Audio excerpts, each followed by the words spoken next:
What up, though? I am Jay the Gentleman. That's at JAI the Gentleman on IG and TikTok.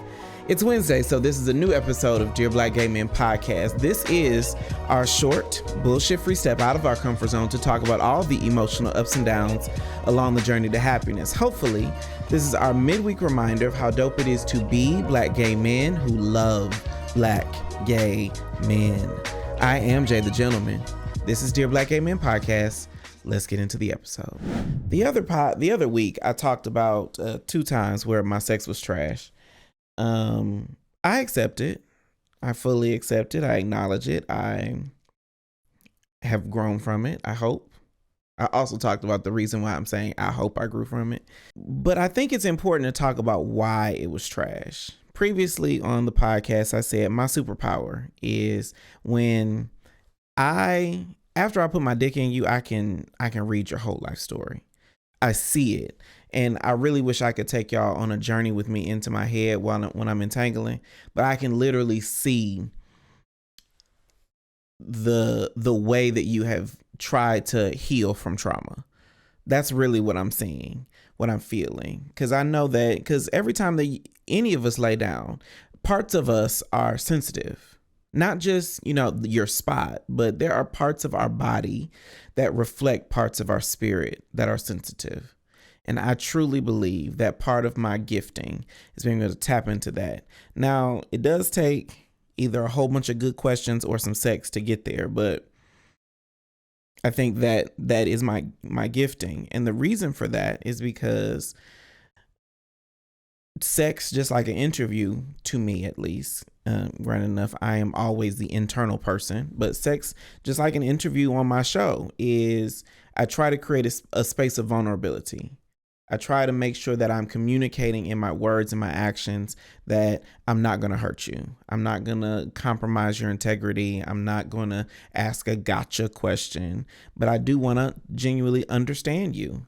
That's how I approach sex. That's how I approach every episode of the podcast. That's how I approach every episode of Dear Black Gay Men Live. I genuinely want to understand the other person.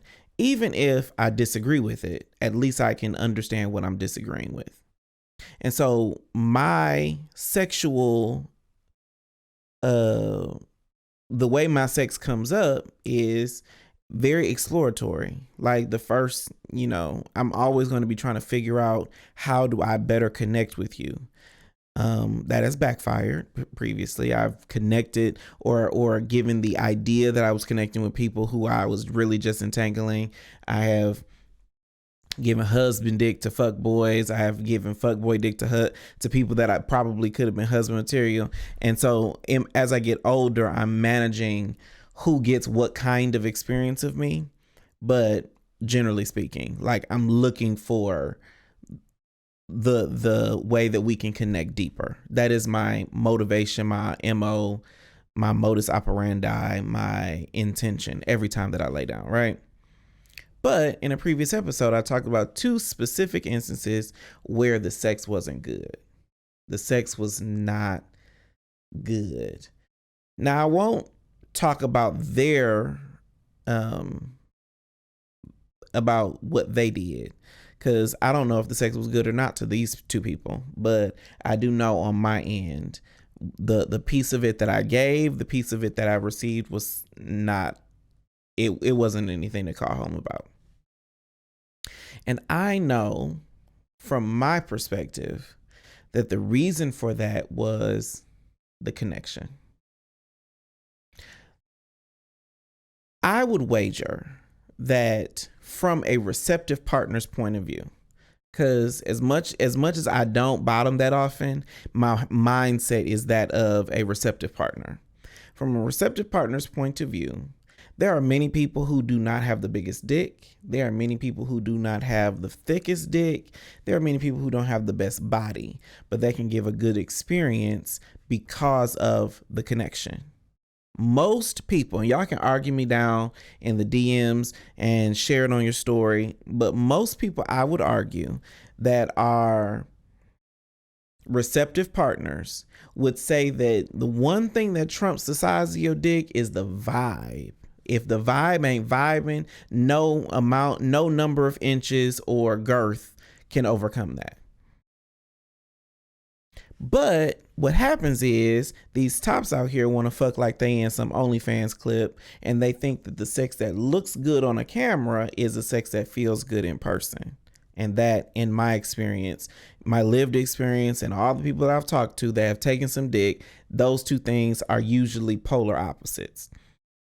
The sex that looks good on a camera is not usually going to be the sex that feels really good in person.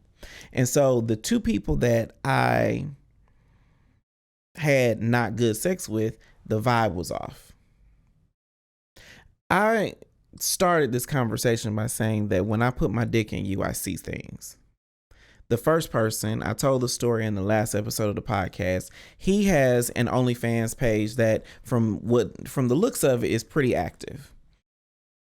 And this particular person is known for having a big ass. It is, for him to be a small person, he got a big natural ass. It feels natural. It tastes natural. It ain't been doctored. It ain't been touched by an angel. But it's big. And that is kind of his claim to fame. But what happens, in my experience, when you're dealing with a top with a big dick or a bottom with a fat ass, they forget to bring the vibe because they got this other asset. And so when I put my dick in him for the first time in a long time, I didn't see anything. I didn't feel, it wasn't that he was, loose or whatever, because I do not ass shame. If he's loose, I can be into that. If he's tight, I can be into that too. I'm not going to shame you for what you do with your body. But when we began to entangle, I didn't see anything. And I would imagine that there's probably a lot of tops and bottoms that you start to get into a rhythm, but something about it is missing. And in my experience, the missing component is vulnerability. It takes vulnerability on both people's part, the penetrative and the receptive person's part, to make a good experience. It takes listening and responding. It takes rhythm. Because, the interesting thing is, a lot of people talk about the stroke. And there's a reason why I think we say stroke and not rhythm. Because a lot of us have had sex to music. I can fuck you to the beat, and that doesn't mean I got good rhythm. I can keep that beat, yes, but that doesn't mean I got good rhythm. And that for damn sure don't mean I got good stroke. Because keeping a beat is not having a good stroke. Having a good stroke is keeping a beat and maintaining a connection. Being able to sense what the other person is feeling. So whether I am the top or the bottom in a sexual situation, you have a good stroke, or you ride well, or whatever the thing is, because A, I can do it to a rhythm, and B, I can maintain the connection. And so with person A, the OnlyFans girl, there was no connection, not from me. And my whole MO when I'm having sex with somebody is build a connection. And so if I'm knocking on the door and it never opens, figuratively speaking, then, at that point, we're just relying on friction and lube to get one of us to get where we're trying to go. And the funny thing is, that was just an entanglement with someone who does OnlyFans. We did not film, because I don't film, but entangled with someone who does OnlyFans. Fast forward to the other person I talked to in the last episode, and this person I really liked. I was trying to date. Same thing. I stuck my dick in him. Nothing. No vulnerability, no courage, no open door, no, I didn't see anything. I didn't feel anything. And it was just, it wasn't giving. It wasn't giving.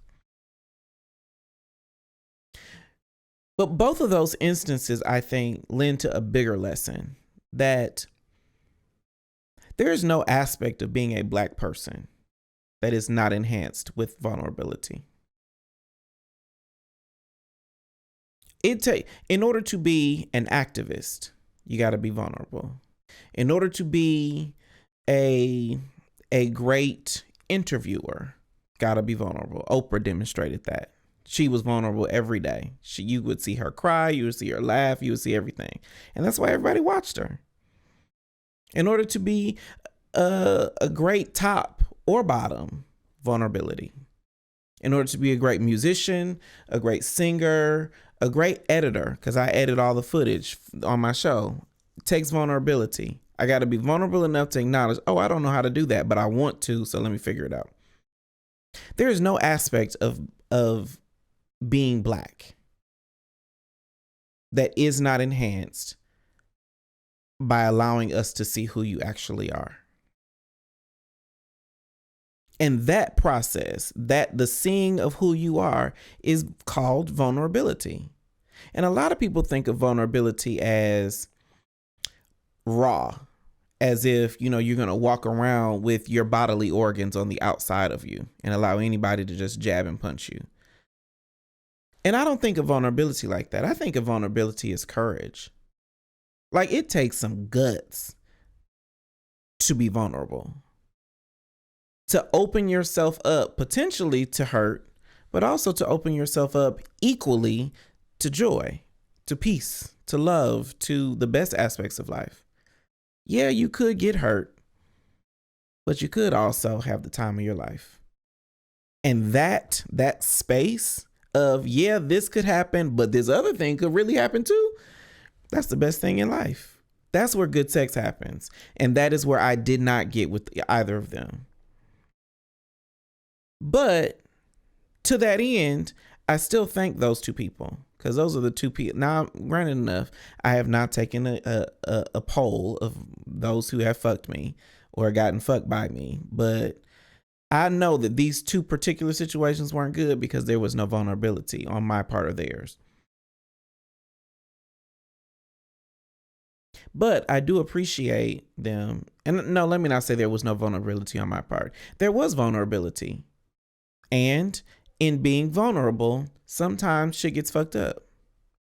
It's like if I give a Fabergé egg to my niece, who is 6 months old, yeah, she could crack that on the floor and shatter it into a million pieces. Or she could love it and baby it, and it could light up her life. Both of those are possible, but I still got to be vulnerable enough to give her the delicate thing.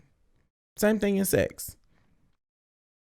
Or in connection or in anything. I got to be vulnerable enough to give somebody a piece of me that is delicate, that is fragile, that is valuable.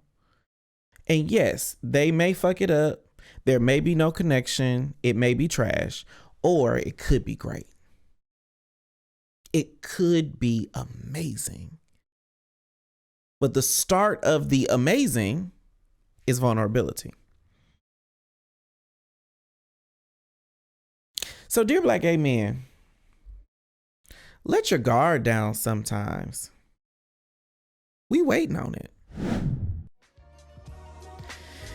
That was our show. I am Jay the Gentleman. That's at JAI the Gentleman on IG and TikTok. If this episode made you feel a little more dope, be sure to drop a 5-star review on Apple Podcasts, Google Play, or Spotify, and share it with someone who needs a dopeness reminder. We're new every Wednesday, so follow at Dear Black Gay Men on socials.